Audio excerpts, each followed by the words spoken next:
good afternoon, West in the world. Welcome to your review video for Thursday, September the 11th. This morning was our first true lecture of the semester, and we covered quite a lot of ground. We started with the question of the origins of the idea of Western civilization, and we saw that it can be tracked through some major benchmarks to which we will likely be referring as we move forward. The foundations of river civilizations like those of ancient Mesopotamia and Egypt, where sedentary agriculture becomes the key to large-scale, complex human social life. We move from there into Greece, which many see as the sort of philosophical underpinning of most of Western thought in the works of people like Socrates, Plato, Aristotle.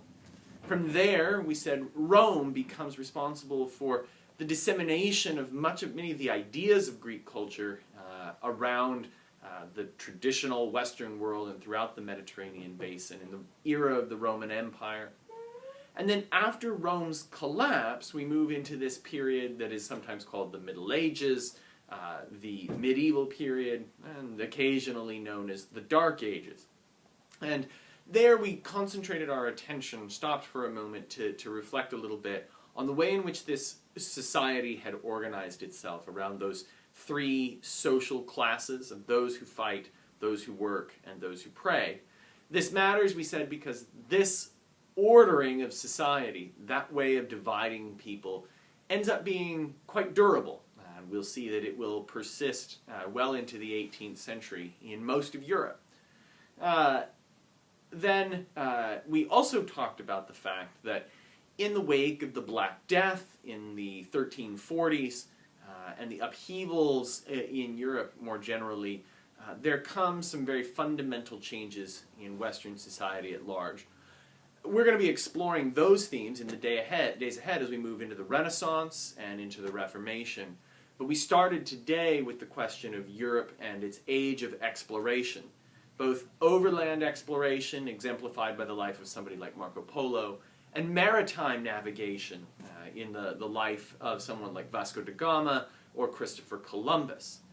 And we saw that these are about the pursuit of resources, gaining access to gold, for example, whether it be from West Africa or after 1492 from the New World. But wider transformations as well.